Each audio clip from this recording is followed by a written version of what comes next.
sont liés. Pastef mooy parti bi nga xam ne moom moo conquérir le pouvoir donte ba mu koy conquérir dissoudre nañ ko te loolu di wane rek doole ak capacité parti boobu donte biñ koy conquérir dissoudre nañ ko juridiquement waaye ñëpp xamoon nañ ni factuellement il n'y a pas un parti plus existant et plus vivant que Pastef kon Pastef moo conquérir pouvoir bi ànd ceeg ay alliés waaye boo doon jël nu mu tudd 100 jàpp naa ni 90 yi wala lu ko ëpp Pastef la moom moo conquérir pouvoir bi moo tax Pastef moo war a nekk au cœur de la gouvernance parti bi conquérir pouvoir bi ku yaakaar ne mën nga gouverner sans ce parti là da ngay wax lu la neex mais mënul ne te malheureusement am na ñoo xam ne loolu la ñuy dox loolu la ñu essayé gëmloo ay nit ne leen on peut faire sans Pastef. Pastef est au cœur de la gouvernance par ñii nga xam ne moo ŋànk nguur gi parce que ki jiite réew mi di président Diomaye ba léegi dafa revendiquer ni Pastef la bokk loolu la revendiquer kii premier ministre moo jiite Pastef li ëpp ci ministre yi Pastef la ñu bokk député ya la ci ëpp Pastef la ñu plus de 80% de l'Assemblée Pastef lañu kon loolu kan moo xalaat ni mën nañu gouverner réew mi sans Pastef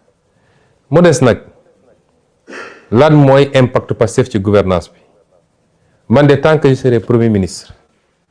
la gouvernance va refléter le combat de Pastef xeex bu mu jar nañ ko xeex ci biir la gouvernance va refléter lépp loo xam ne jàpp naa ni lii bokkul ak di taxaw ñuy xeex dinaa ne déet ba tëdd ci suuf te su ma ko mënee bloqué ko su ma ko mënee delloo ko tant que je serai premier ministre moo tax ma ne ñaari dafa lënkaloo lan mooy avenir u Ousmane Sonko dans le gouvernement man je vous ai toujours dit que je ne me focalise pas sur un poste particulier am na ñoo xam ne tey su bëggoon jot li ñuy dox mooy lu ñuy fexee ba Ousmane Sonko bañ a nekkati premier ministre parce que fileeg maa ngi fi la ñu bëgg mu yomb ci ñoom ay lobby la ay ba ci suñu biir ba suñu biir ma wax leen ko am na ñoo xam ne tey seen pexe su ba ngoor mu doon jot mooy dañuy dem sax di déyaate di wax lu ne waaye nañu fexe moom comme affaire am dafa métti mbir mi dafa dëgër et cetera dafa mel ni moom mooy président balaa may dee ñu ne premier ministre super fort man je suis pas un premier ministre super fort man maay le premier ministre bi gën a néew pouvoir dem leen ngeen jël le décret de répartition des services bu Abdallah Boun Dionne ak ñi ko jiitu ci premier ministre ba bi ñuy tas primature parce que bi ñu dellu see primature jotuñoo def yooyu donc sooy jël baromètre da nga koy jël foofu di ngeen gis ni maa gën a néew ay pouvoir ci premier ministre yi fi jaar bëri na ay services yoo xam ne mi nga woon primature tey ma nga présidence de la république réclamé wu ma ko parce que man xëccoo ma pouvoir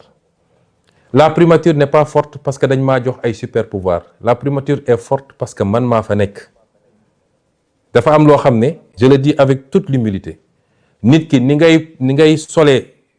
yére biñ la ñawal mooy jox valeur yére boobu man awma plus de pouvoir que premier ministre fi jaaroon ñoom ñoo ma ëppoon pouvoir dans les textes waaye man lu may def dama koy mat ba mu mat sëkk man duma koo xam ne dañ lay jox nga nekk fii di dammay sax oui monsieur nangam déedéet damay def li ma war a def président jox naa ko cër ba mu mat sëkk moom mooy président de la république lu mu wax ma ne ko son excellence monsieur le président de la république waaye ni mu amee ay pouvoir ci constitution noonu la amee ay pouvoir ci constitution man tam nit ñi dañoo foog ni premier ministre benn appendice la déedéet constitution da ko jox pouvoir il est le chef de l'administration il est le chef du gouvernement et il conduit la politique de la nation loolu kan moo ko ëpp cër lenn moo ci des mooy président moo yor décret mooy nommé bis bu ma wooyee ne ma bëggatuma nga nekk premier ministre ma dellu toog mais je suis le premier ministre du Sénégal te dama koy xool leen premier ministre France wala feneen ak feneen est-ce que xam ngeen ni en France le président n'a pas l'initiative de la loi c'est le premier ministre qui définit la politique de la nation en France ñooñu ñoo ëpp pouvoir foofu ko suñu premier ministre yi am na ay réformes yu war a ñëw nee nañ dañuy changer lu bëri man réclamer mu benn pouvoir man li ma yor doy na ma sëkk te réforme buy amit parce que léegi damay dégg président de la République ne je veux un premier ministre super fort réforme du président de la République moom moo naan je veux un premier ministre bu mel nii wala ne réforme yi c'est pas pour le président c'est pour le Sénégal réforme yi suñ koy def duñ ko def parce que le président lii la bëgg ou le premier ministre lii la bëgg ou diw et aucun d'entre nous n'a le pouvoir seul de déclencher des réformes parce que sooy def réforme par exemple réforme constitutionnelle su dee da ngay jaar par la voie parlementaire assemblée nationale lay dem kan moo yor majorité assemblée nationale c'est Pastef président mënul def réforme sans Pastef bu dee da nga dem référendum kan moo yor référendum c'est le peuple qui va voter kon réforme yi du man maa koy bëgg mu nekk du président moo koy bëgg président day proposer il propose ses réformes parce que dañ ko fal ak programme mu ne Sénégalais lii ak lii laa bëgg a def bu ñëwee day def na lu baax woote na ay assises dajale Sénégal yépp ñu waxtaan bi mu paree yemul ci loolu dafa dajale ay kàngam ne leen assises yi dama bëgg ngeen liggéeyal ma defar ma ko ay textes mooy li mu annoncé keroog 31 décembre ñooñu def nañ ba pare day jël textes yooyu yóbbu ko assemblée nationale nag am sañ-sañu càmbar textes yi virgule par virgule c'est pas parce que président moo ko andi rek dañuy voter les yeux fermés bu ñu gisee ni doy na leen ñu voter bu ñu gisee doyu leen du ñu voter moo tax nag tant que ñu ngi fii am majorité bu confortable à l'Assemblée yàlla def ma chef de gouvernement ñu am un président boo xam ne président wu Pastef la gouvernance bi dafa war a sàpp Pastef bu baaxee ñu xam ni baax na on rendra compte au peuple bu bonee tam ñu xam ni bon na peuple bi jël ses responsabilités c'est comme ça que ça doit se passer bu demeewul noonu it parce que man j'ai pas de problème man poste premier ministre bi yàlla xam na ni la ma ci gën a ragal mooy su ma fi jógee parce que je dis avec humilité après 2 ans nous avons été un verrou contre énormément de choses le système chaque fois je le dis il est encore là te bés bu ma randoo mu def ne ma daan def man loolu moo ci sam problème man premier ministre jëluma ci salaire jëluma ci avantage suba ba ngoon jot damay liggéey ba béjaaw kon man je ne me focalise pas sur un poste particulier et je n'essaie pas de faire de l'ombre au président de la République le président de la République a son canal am ses attributions j'ai mes canaux kenn ku ne mën na exister sans pour autant que keneen ki bañ a exister su ñu jàppee ni pour que le président existe il faut que le premier ministre disparaisse foofu juum nañu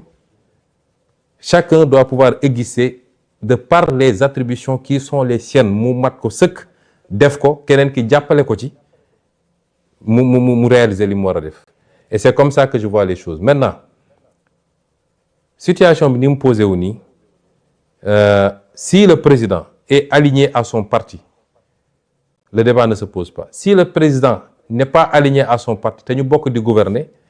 on est dans une situation que je qualifie moi de cohabitation douce une cohabitation douce parce que parti ba moo yor majorité assemblée nationale moom jusqu'à preuve du contraire moo yor premier ministre ba keroog président ne premier ministre bëggatuma kon suñu demoon ba bokkuñu gis-gis ci ñu war a yore réew on est dans une cohabitation douce raisonnable et raisonnée suñuy contradiction ñu koy gérer d'essayer seet li nga xam ne mooy les convergences ñu dem bu rupture amee on sera soit dans une cohabitation beaucoup plus corsée ou bien Pastef redevient un parti d'opposition Pastef amul problème ci lenn ci loolu mooy li ma wax rek à l'entame de mon propos Pastef est à l'aise dans sa posture dans la posture qui est la sienne parce que Pastef est quitte avec sa conscience fi mu waroon jaar ak ñëpp jaar na ko fa kon mon avenir dans le gouvernement n'est pas le plus important la ma ci ragal mooy conséquences dommageables yenn situation yi mën a am ci mandat bi nga xam ne c'est un mandat important ñu hérité d'un pays extrêmement difficile d'un héritage catastrophique ñu waroon takk suñu ndigg ñun ñëpp war a bañ a wone benn signe de dissension entre nous te population yi xaaruñu loolu ci ñun mais si on nous amène sur certains terrains on est obligé aussi de gérer parce que la ñu xeex ak l'intérêt de ce pays moo mag foofu suñu jëmm kenn ku nekk ci ñun moo xam président nga tudd lañ la woowee moo xam premier ministre lañ la woowee moo xam honorable député moo xam monsieur le maire la nga xam ne moo taxaw ñu xeex ba ay bakkan rot ci moo ëpp jëmm yooyu foofu moo ëpp sax république bi parce que république dafa war a nekk au service de cette vision et de cette cause pour qu'on réalise ce qu'on doit réaliser pour le peuple sénégalais. ma jël question bi ci tegu.